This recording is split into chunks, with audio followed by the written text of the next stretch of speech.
I Won't Hear the Elevator by Exorial Orchid. I've been here for way too long. I've been there for even longer. No, you're not the one. She's not even close. That man has the same hair, but he would never have been caught dead training something as obvious as a Charmander. The elevator clinks. Once again, my fingers brush against the only Pokeball I have left, and I prepare to advance forward, still hopeful that he has come to retrieve me. It's a girl. She wears a dress that is red on the top, belted at the waist, and falls black to her tights. Beneath are knee-high socks and black sneakers. I've already begun to come forward.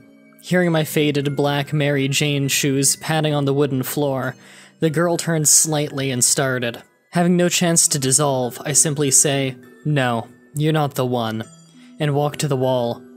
"Wait," she cries. "What do you mean?" But I am already gone. I need to get back. Back to where everything began.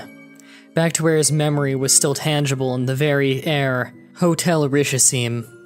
Let me go back to the beginning. It was summertime in Victorian Lumino City. I was barely 18 and in love. I was born into a family of lower social standing and was thereby forced to work as a domestic servant.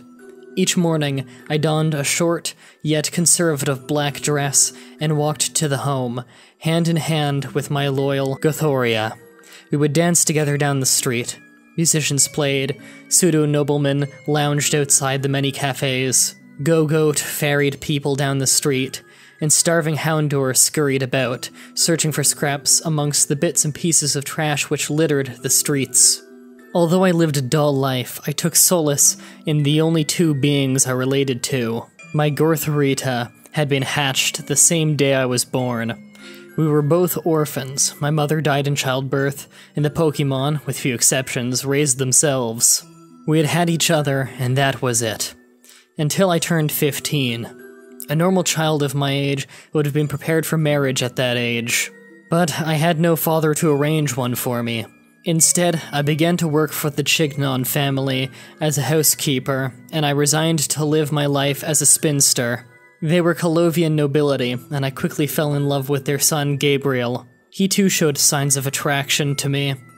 He had only one Pokémon, a male Sableye who he called Mori.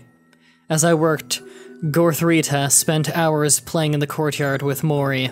Finally, on a smoldering day in July, his soft blue eyes met mine in the hallway. He passed me a note on crisp white paper. "I cannot read," I stammered, my face turning red in embarrassment. He simply smiled and winked. I dared not open the scrap of paper until I was on the way home. Gorthorita seemed edgy the whole day. Her demeanor mimicked the unsteady hammering of my heart. The end of the day approached and eventually came. I pulled out the note and excitedly unfolded it. Upon it were scrawled two small pictures and a number. A fantastically small rendering of Hotel Rishisim, a small clock face with the time showing 9 o'clock, and the number 404. It was already 8:30, so I rushed to the hotel. Inside, a man greeted me. He knew who I was and led me into the room which would become my prison. Gotharita panted on the floor beside me. I dropped to my knees to take care for my best friend. Her eyes had been painted all day, and her midsection was distended, and her cry was weak. The fancy clock over the fireplace, which would soon be replaced for a radio, and then for a television, struck 9. A knock emanated from the door. I kissed my friend's head and went to answer the door. In front of me stood the breathtaking face of Gabriel, his hands clasped around a bundle of wildflowers, Mori riding on his shoulder. A shrill screech came from Gotharita, and then deadly silence. I rushed to my friend's side. Her face was still and peaceful, a small smile planted on her face. Gotharita had collapsed into an exhausted slumber. Beside her laid an egg, smeared slightly with blood. Sableye gingerly approached and crouched beside my friend. She was fine, she did not suffer, and would eventually make a full recovery. As the summer and subsequent years went by, Gabriel and I continued to meet in that hotel room. We cared for countless eggs parented by our Pokémon, and loved each other in a way only adults could. Eventually, Gabriel was married to a noblewoman of the name Constance. She was gorgeous, with blonde hair and perfect social standing. I was nothing compared to her. Still, Gabriel assured me that he would only love me. Maury, we could tell, had no interest in Constance's glitzy jinx, and although our visits became less frequent, they were no less passionate. The train station came to Luminos in 1897, and we found a way to more easily communicate. The schedule. In our many visits, he had taught me to read and to write. On his way home from his office, he would stop by the train station and scrawl a note to me on the back so I knew where to meet him and when. It would usually take me back to room 404 of Hotel Richissim. On an autumn day in the late 1890s, we conceived a bastard. Summer came around and my belly grew round. I hid the growth behind my plain black dress.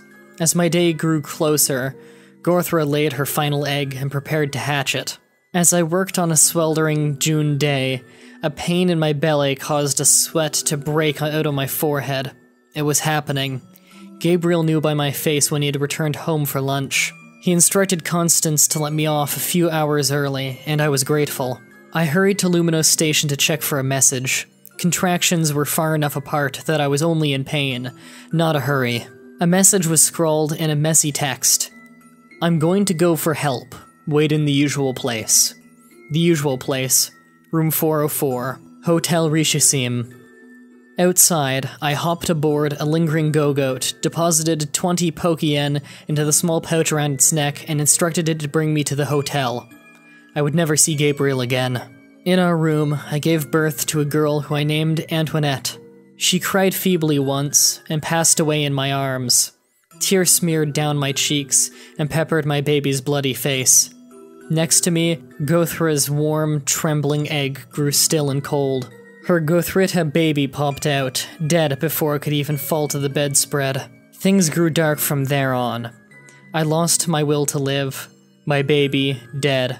My only Pokémon, devastated by loss. My body weakened and bleeding from futile childbirth. Out of her Pokéball popped Gothrita. She had tears in her eyes. They looked lifeless, full of the same heart-wrenching pain I felt. "Gothrita," I commanded, clutching my cold daughter in my arms. "Use Future Sight on me." She obeyed, and I readied my body for the life-ending blow which would come in a few minutes. "Gothrita, you have been the best companion I could have had in this life, but now I'm ready to go. I wish I could say goodbye to my Gabriel, but I need to go now."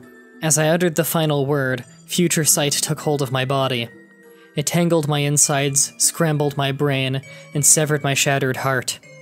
I died with a sad smile on my lips, my baby in one arm, and my Pokémon in the other. In death, one does not immediately ascend to the afterlife. I woke in the hotel, confused. My body felt like nothing. I'd been dead for several weeks. My body was gone, laid to rest by Gabriel's family, my baby with her. Gothrita appeared at my side a day later. In death, we would finally communicate. She told me that without me, and without her last baby, she could not go on living, so she ended her life. She had gone back to the home of our lovers that night to find both missing. With nobody else in the world, she decided she would join me and committed suicide next to my body, which had yet to be found by anyone. So we waited. It was all we could do. Gothrita would come and go from her Pokeball, but I was stuck. In the hotel room, I waited for him. If I tried to leave, it would be taken only to Gabriel's office. I oftentimes felt that he was approaching and would rush to his office, only to be disappointed when finding yet another stupid trainer who had stumbled into the wrong building looking for the lab of some buffoonish professor, or was just looking around the city at all the places they could. Mostly, though, I stayed in the hotel room. People came and went. Some saw me, most could not. Many complained of deathly chill in the room when they stayed. Others tried to get me to leave by various methods. My soul could not be broken. I just needed to say goodbye. Gabriel and Maury never showed up again in that hotel. I waited and waited. That fireplace was replaced by the radio by the television. Months, years, decades went by, and even the stairs were replaced by much more convenient and fashionable elevator. Still, I am waiting. The hotel hardly ever rents out our room anymore. Gothrita and I don't mind. We just sit and wait. Every once in a while, someone will come into the room who can see me. They try and speak, but I usually ignore them. Coming back once again from Gabriel's office, I continued listening for his arrival. More days passed, and once again, I met the female trainer in the black and red dress. She is inside my room and sees me. She recognizes me, and with a horrified yet interested look on her face, she barrages me with questions about our first meeting, what I was talking about, how I disappeared, and who I was, and on and on. I answer none of her questions. They don't matter. Instead, I simply respond, "Don't talk to me. If you do, I won't hear the elevator." That was I Won't Hear the Elevator. Final thoughts? Not a creepypasta. I already know I'm going to get some hate for this, so let me explain. This is a sad story, and a well-written one at that, but this is in no way a creepypasta. There's nothing creepy, just sad. It's a good sad story, but it's not a creepypasta. You can write the best English essay in the entire world, but if you're handing it in to a math teacher, it's still not gonna work. I just can't analyze this. That's it for this creepypasta. Tune in again next Saturday when we tackle yet another video game creepypasta. If you want to write your own story, help peer edit a story, or even just read the stories early, check out the description where you'll find a link to the creepypasta section of my forum. You'll also find a link to the playlist of every single creepypasta reading I've done. If you're interested in keeping up on my blog posts, join the Facebook fan page linked below. And if you want to support me, and what I do, check out the Patreon page in the description. Remember that if you want your story to be read on the show, you must stay active on your post on the forum, as well as read the forum rules. Thank you all for watching, and until next time, sweet dreams.